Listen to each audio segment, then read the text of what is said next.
आज हम जिस विषय के बारे में बात करेंगे वो विषय है शादी। हम देख रहे हैं आज के समय में समाज में शादी लायक बच्चे होते ही माँ बाप परेशान होने लगते हैं।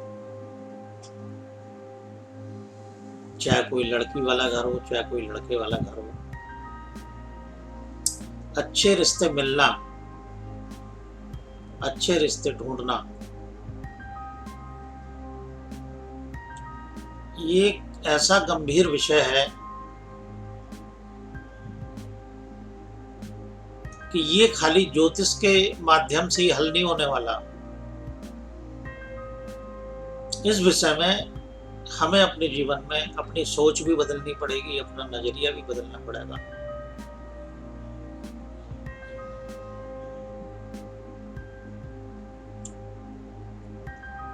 क्योंकि पहले जैसा समय नहीं रहा।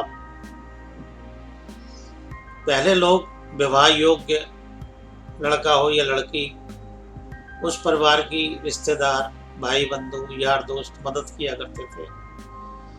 आज के युग में हमें शादी करने के लिए ऐड का सहारा लेना पड़ता है। अब ऐड में जरूरी नहीं है कि वो जो तुम्हें कोई रिश्ता ऐड के जरिए मिलेगा तो वो ठीक ही होगा या गलत ही होगा। कई बार ठीक भी निकल आता है, कई बार गलत भी निकल आता है। एक तो ये समस्या। दूसरी, आजकल बच्चे भी, खासकर लड़कियां, शादी करने से कटती हैं।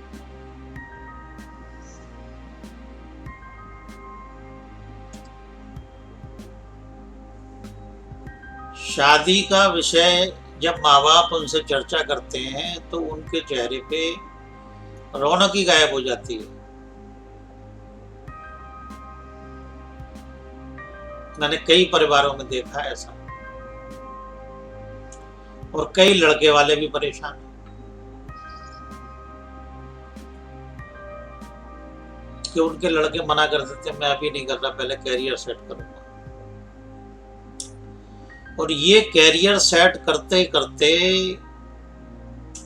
बच्चों की उम्र निकल जाती है, 30-32 साल के हो जाते हैं, 35 साल के हो जाते हैं, 40 साल के हो जाते हैं। और इस उम्र में आजकल किसी के बारे में कुछ नहीं कहा जा सकता। 16 साल की उम्र में हार्ट अटैक आ जाए या 18 साल की उम्र में ही बच्चे को शुगर हो जाए। तो ये जो गंभीर समस्याएं हमारे साथ जो जीवन में चलती हैं, जब तक हम विवाह के समय इन बातों को लेकर नहीं चलेंगे तब तक एक हम अच्छे रिश्ते की नींव नहीं डाल सकते, एक अच्छे रिश्ते की शुरुआत नहीं कर सकते। एक समस्या और भी है। यदि किसी का लड़का या लड़की कुछ कमा रहे हैं तो माँ बाप में बेवजह की बू आ जाती है, बेवजह का घमंड तैरने लगता है उनके दिमाग में। लड़के वाले कहते हैं जी हम तो 1 करोड़ का रिश्ता लेके आए, और ऐसे करते करते उस बच्चे की उम्र निकल जाती है। और एंड क्या होता है? एंड ये होता है कि उसकी शादी में कोई 10 लाख रुपए भी नहीं लगाता। तो ये जो शादी में पैसों का चलन है, इसको बंद करना चाहिए। कि कोई व्यापार थोड़ी हो रहा है, ये 2 रिश्तों का मिलाप हो रहा है। हमें सोचना चाहिए अच्छा घर परिवार मिल जाए, अच्छी लड़की मिल जाए या अच्छा लड़का मिल जाए तो हमें रिश्ता तय कर देना चाहिए। एक बात ये भी ध्यान देने योग्य है। दूसरी बात, अगर मान लो अरेंज मैरिज हो रही है तो हम बच्चों को समय नहीं देते। कहते हैं भी जल्दी, लड़की वाला सोचता है जितनी जल्दी हो सके उतनी विदा कर दो, या कई बारी लड़के वाले कहते हैं भाई जितनी जल्दी हो सके शादी हो जाए। और इसकी वजह कुछ नहीं होती, इसकी वजह होती है सिर्फ झूठ।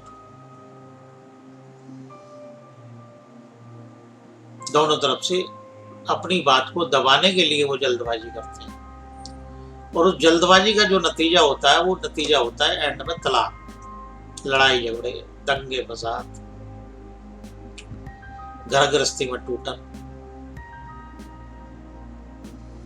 और दोष किसका होता है? दोष होता है ज्योतिषी का, जिसने कुंडली मिलाई होती है।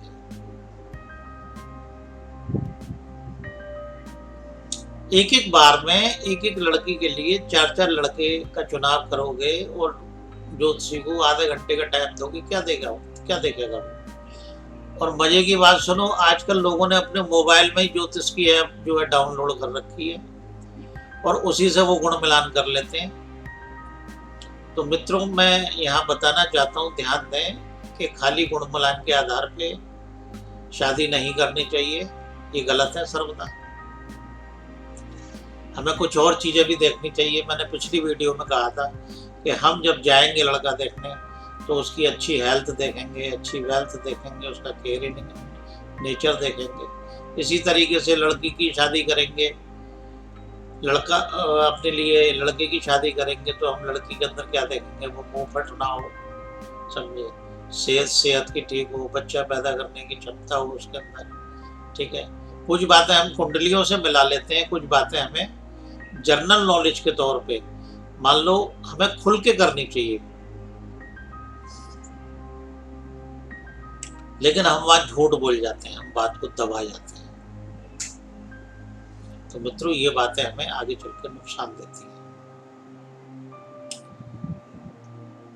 जब तक कुंडली का सप्तम भाव, लड़के की कुंडली में अगर हम देख रहे हैं तो लड़के की कुंडली में 7वां भाव और 5वां भाव और लगन, इनका संबंध मजबूत नहीं होगा। और इसके साथ साथ शुक्र भी ग्रह अच्छा नहीं होगा, शुक्र पे बुरे ग्रहों का प्रभाव ना हो तो वो शादी सफल मानी जाती है। इसी तरीके से लड़की की कुंडली देखें। लड़की की कुंडली जब हम दिखाएं तो पूछें गुण मिलान के आधार पे कि लड़की का सप्तम भाव कैसा है, लड़की का मंगल कैसा है, लड़की का बृहस्पति कैसा है।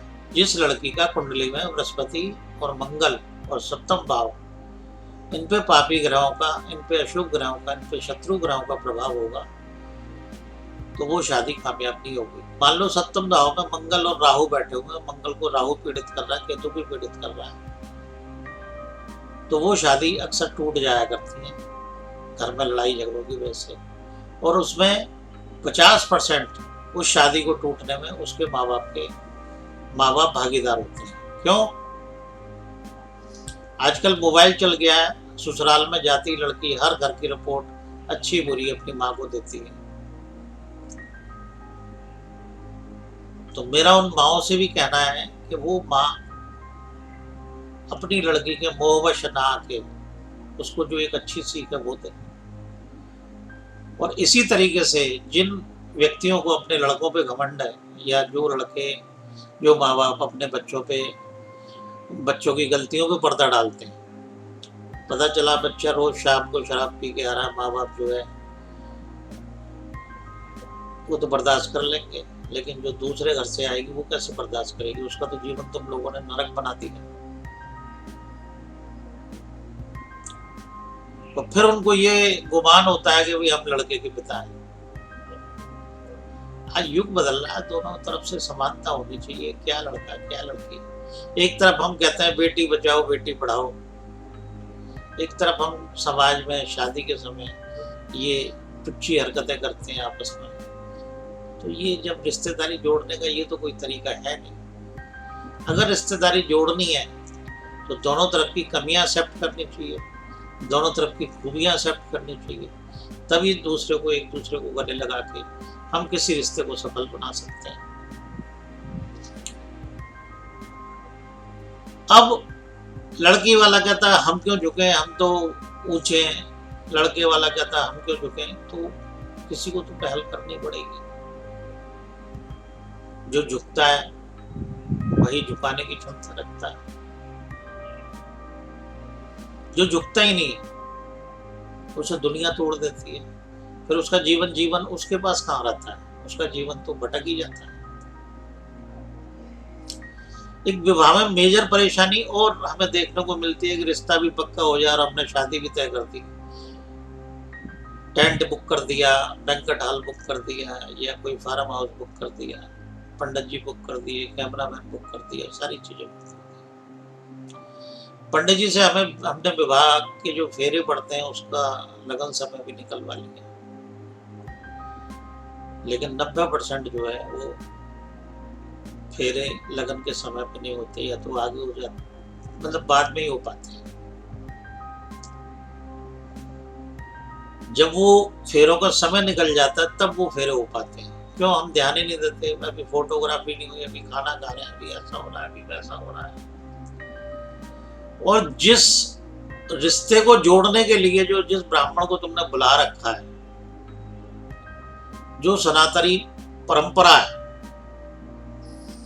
जो सनातनी धर्म के अनुसार पंडित उन मंत्रों को पढ़ के उस गठजोड़ को बनाता है, उसके लिए हमारे पास समय नहीं है। तो अधिकांश रिश्ते इसलिए भी टूट जाते हैं।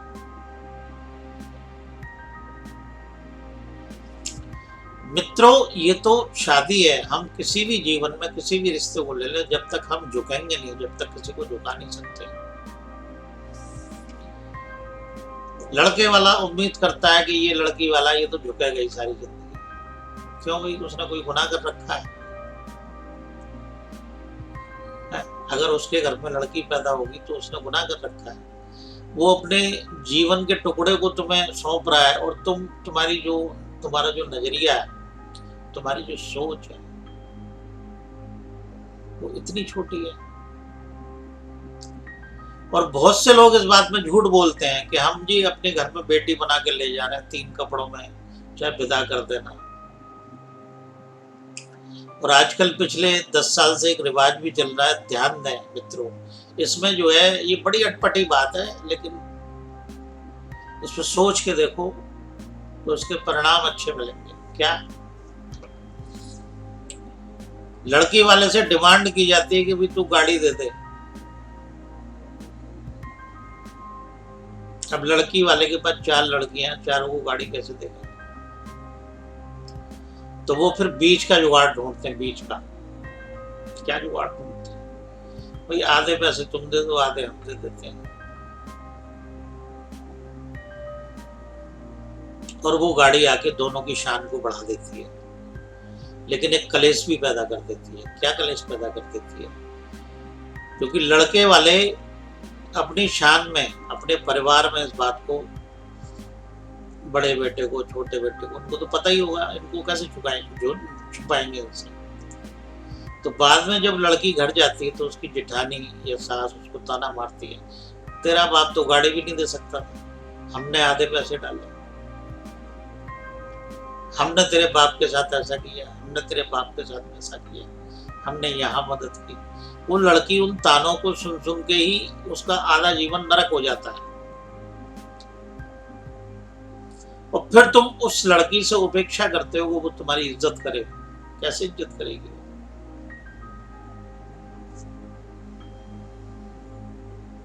नहीं कर सकती इज्जत। तो मित्रों, हमें एक परिवार में बैठ के एक अच्छी सोच के साथ सोचना चाहिए। किसी भी रिश्ते को हम जोड़ रहे हैं तो उसमें हम क्या क्या गलती कर रहे हैं और कैसे कैसे उसको,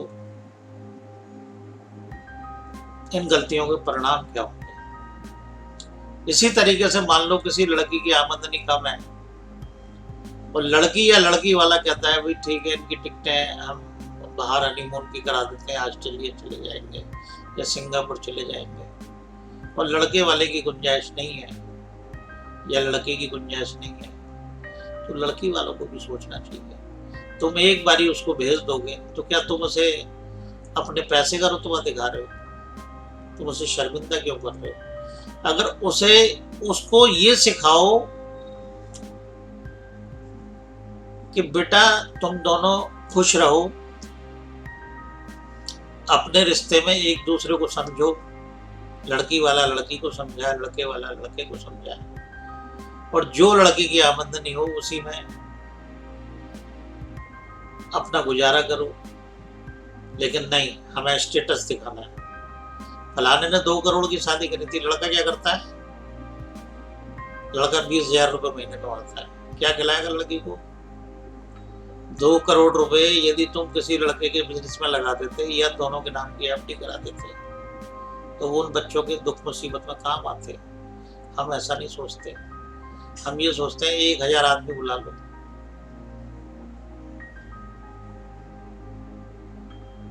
तो ये सब बातें नहीं होनी चाहिए। हमें अपने एक मैच्योर दिमाग से सोचना चाहिए कि इन दोनों बच्चों को खुशी कैसे मिलेगी, ये दोनों विवाह के बाद खुश कैसे रह पाएंगे। हमें जो समय मिलता है गोद भरने की रस्म के बाद या रिश्ता पक्का होने की रस्म के बाद, जो हमें समय मिलता है शादी के लिए, हम उसमें क्या करते हैं? हम उसमें प्री वेडिंग शूट कराते हैं, उस पर पैसा खर्च करते हैं, अपने स्टेटस पे करते हैं, अपनी शान पे करते हैं, दारू पे करते हैं, दिखावे पे करते हैं। उसी पैसे को दिखावे पे ना खर्च करके जरूरतों पे खर्च किया जाए, जो वाकई जरूरत है। उस बच्चे का सोना बनवा दो, दुख मुसीबत में इसके काम आएगा। ये परंपरा तो सतयुग में भी थी, दहेज की। राजा जनक ने भी सीता को दहेज दिया था। मैं इस प्रथा के खिलाफ नहीं हूं, लेकिन इस प्रथा को थोड़ा सोच के किया जाए तो ज्यादा अच्छा है। तो मित्रों, इस विवाह के समय जो समस्या पैदा होती हैं, उनके बारे में मैंने आपसे ज्योतिष के जरिए क्या क्या हो सकता है, और सामाजिकता के जरिए, इंसानियत के जरिए, इंसानियत के नाते, और सनातन धर्म के अनुसार हम किन किन बातों पर विचार करें, ये सब बातें मैंने आपसे शेयर की। मुझे उम्मीद है कि आप इन्हें सुनेंगे, समझेंगे, अमल में लाएंगे, इसका फायदा उठाएंगे। धन्यवाद।